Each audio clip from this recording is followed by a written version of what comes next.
From the East Tennessee Weather Center, here's your evening weather update with meteorologist Mike Witcher.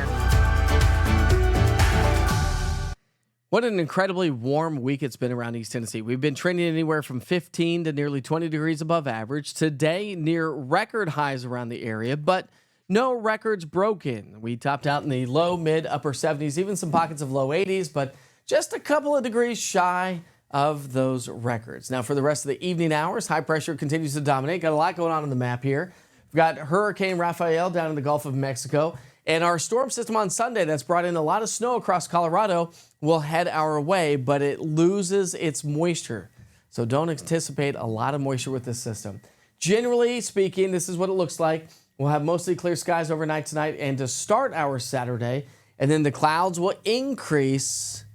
The rain showers mostly increase Saturday night and through the day on Sunday, but again, weakens as it moves its way on through. 6 o'clock here, 69 degrees, dropping down to 63 degrees by 8 o'clock tonight. Perfect night for a Friday night fire pit. Low temperatures dropping to the 40s and 50s. Still above average, but still a nice day. And if you're heading off to the UT Mississippi State game, lunchtime we're at 62. We climb into the mid-60s for the afternoon hours and low 70s anyways. As we get closer to kickoff, we'll see those temperatures in the low to mid-60s. So if you're heading off to the football game, a light jacket possible, or, a sweatshirt by the end of the game, you'll need that. And not necessarily going to stay rain-free, but I don't necessarily think that we're going to see a whole lot of rain. Let me explain here in just a second. Temperatures top out in the 70s. All right, so locally, we start off with a little bit of fog and a few clouds in the valley locations. I don't think that we're going to have a ton of sunshine. I think early on we'll have a lot of sunshine. The clouds will quickly increase as we get into the lunch hour. As we go from noon to 3, not much moisture.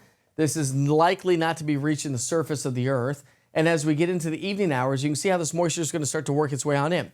Now, this is a good sign that says, okay, we do have moisture on the way, and we do have the possibility of seeing a couple of light showers.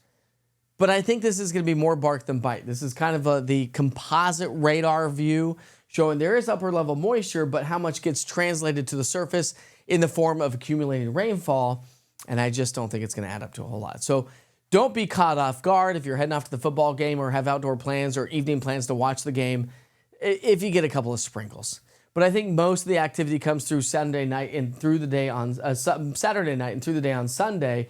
But I just don't think it's going to add up to a whole lot. When you add up your rainfall forecast all the way through the entire weekend, we're looking at less than a quarter of an inch of rain, and likely in most locations, less than a tenth. So while we do have a 60% chance of rain, just remember that doesn't tell the whole story. It doesn't tell you timing, duration, intensity, or rainfall totals. It just lets you know if we're likely to get wet. And yes, I do anticipate that on Sunday. Monday, it fades. There's another little weak disturbance swinging its way through on Monday. Do we get a little pop-up showers or thunderstorms? Well, possible.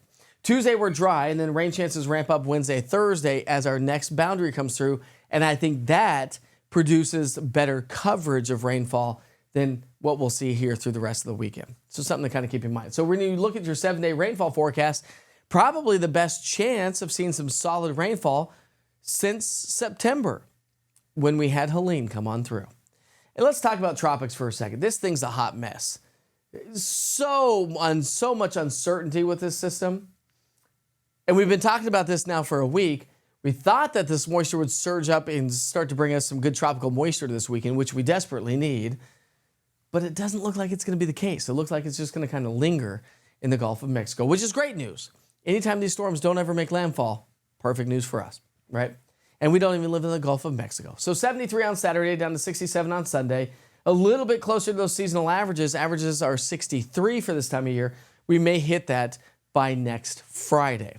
Dew points stay elevated, but do drop as we get into next Thursday as well, which means our morning lows come down from the 50s and 60s, down closer to those seasonal averages. So more average weather is on the way. But while we do get this little break from the extreme heat, I'm not saying that we're going to have extreme heat, but we're trending likely above average all the way through the latter part of the month. Here's your 7-day forecast. Again, we'll highlight all major cities around East Tennessee because East Tennessee weather does cover all of East Tennessee from Chattanooga to the Tri-Cities and the Cumberland Plateau to the Smoky Mountain National Park. So that's why this is weather when you want it. Whenever you want it, we have the information for you. So if you don't have the East Tennessee weather app, download it today. Just search East TN Weather, all one word, from the App Store. You get your daily forecast weather updates, 1 minute with Witcher. If you only have 1 minute of your time, give it to me. I'll give you your forecast updates, and I always post those on social media. Day parts, 7-day forecast, and an amazing interactive radar. Again, this is East Tennessee weather. This is weather when you want it. Have a great night.